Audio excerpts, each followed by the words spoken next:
Are you curious about the entire Toneforge lineup, or not sure which one you should pick up? And how does the new Toneforge Jeff Loomis compare to the other ones? Let's do a shootout of all 6 Toneforge MSIMs, shall we?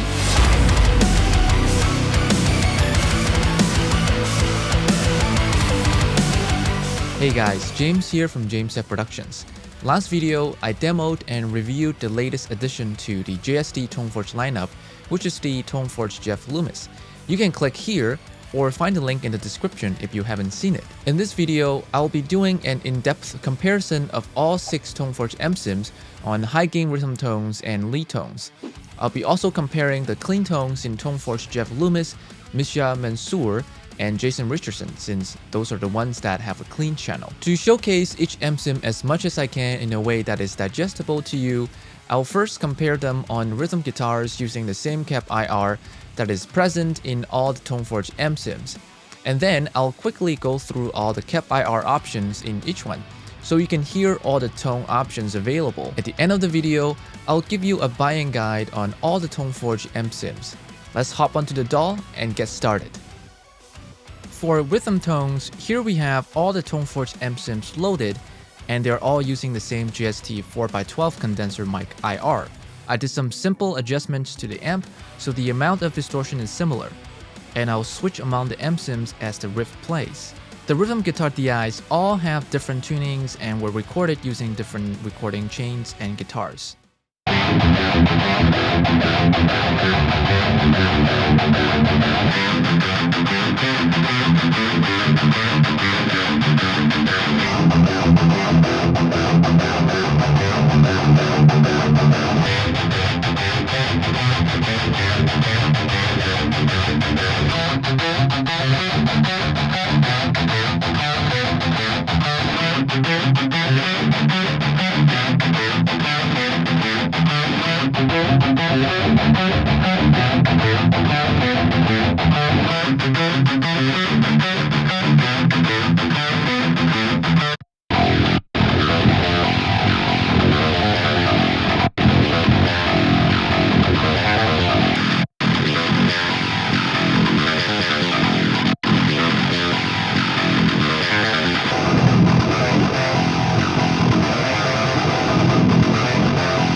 Now I'm going to go through the different cap IRs, the distortion pedal, and the amp controls in each amp sim.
For lead tones, I make some adjustments to all the amp sims, including switching to the lead amp for Toneforge Jeff Loomis and Jason Richardson. All the amp sims use the same GST 4x12 SM57 of Axis IR, except for the Misha Mansoor one, because that one doesn't have this IR, so I use the Royer 121 instead. That one sounds the best for lead tones out of the 4 mics. All the tones use the same effects, which are the JST Sword Delay plugin and the Slate Digital Verb Suite. Now let's take a listen.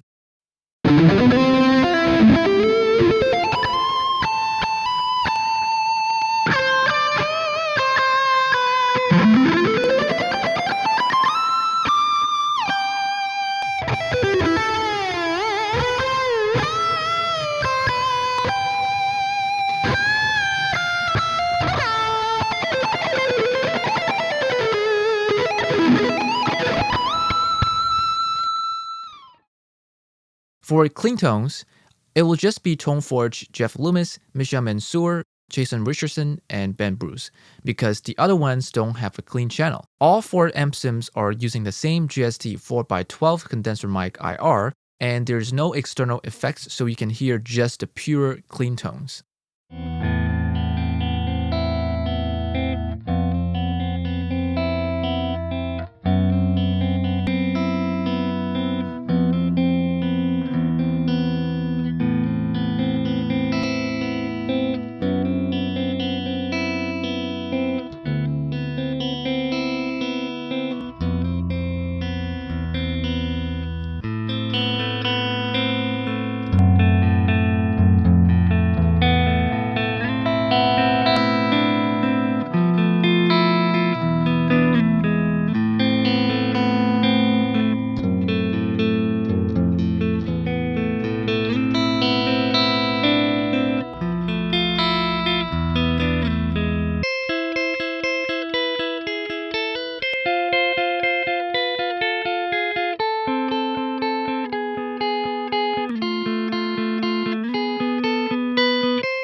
Now that you've heard various tones from all the Toneforge amp sims, I'm going to give you some pointers on which one might be the best for you. If you care about the amp sim sounding like a real amp, if you are a sucker for great lead tones, and if you want the most tone options, I believe the Toneforge Jeff Loomis is no doubt the best one for you. It sounds the most real of all the Toneforge amp sims, and the ability to blend two IRs with a slider just gives you literally an unlimited number of tone options, making this amp sim the most versatile out of the 6. The lead tones you can get out of this amp sim are also sensational. That being said, Toneforge Jeff Loomis is not without its flaws. It's one of the Toneforge amp sims that require the most post-processing to work in a mixed context, in my opinion. The tones you get from it also tend to be on the old school side, which by the way isn't a bad thing at all. It just might not be the best for subgenres like gent or modern metalcore, for example. I also feel like the clean tones I get from it aren't as good as the ones from some other Toneforge amp sims. If you want a really distinctly Jason Richardson / Taylor Larson kind of guitar tone, and have some mixing skills, the Toneforge Jason Richardson is for you. To me, the tone you get from this amp sim, especially with the JST 4x12 condenser mic IR, is super unique. That tone is really recognizable, and you certainly can't get it from other Toneforge amp sims. The clean tones are pretty good, much better than the ones from Toneforge Jeff Loomis, in my opinion. In terms of flaws, I think the other IR options in this amp sim are on the weaker side, and I find that it can require quite a bit of EQing to get the tones to sit well in the mix, which was why I said you would need to have some mixing skills. Do not get this amp sim if you want something mix ready. In general, this amp sim is just not very versatile. If you want really genty tones and great clean tones, or if you just love tweaking the crap out of amps, the Toneforge Misha Mansoor is the best one for you. While some may not like it, this amp sim can produce some really gnarly and nasally tones, for the lack of better words, that I feel like probably work the best only with gent riffs. And that is a good thing because gent tones are exactly what this amp sim is supposed to specialize in. I mean, it's Toneforge Misha Mansoor. You simply cannot get this kind of tones with any other Toneforge amp sims. Another thing that the other Toneforge amp sims don't have is how much you can tweak with this amp sim. There are so many switches, sliders, and knobs that you can tweak. It also has a really cool gain knob that provides you with different tone stacks, gain stages, and preamp architecture. And all the other controls will respond differently depending on which tone stack you are using. You can really tweak to your heart's content with this one. It's worth mentioning that this amp sim comes with a digital version of Misha's precision drive. Now, I haven't used the hardware pedal myself, but I can tell you the digital version of this pedal is really awesome. It produces really pleasant distortion, and it can make the tone really genty. This amp sim also has the best clean tones out of all, in my opinion. So if clean tones are really important to you, don't miss out on this one. In terms of flaws, I think the genty tones this amp sim is specialized in appeal to only a very niche group of people, which are fans of Misha Mansoor. No matter what settings I use, I feel like that nasal quality of his guitar tone is always there. So if you dislike Misha's tones, you'll probably not like this amp sim. If you want the most mix-ready tones that can easily sit well in a mix, if you don't care about realism, and if your genre is primarily modern metalcore, I think you'll be very happy with Toneforge, Guilty Pleasure, Band Bruce, or Menace. These three amp sims are more similar than different.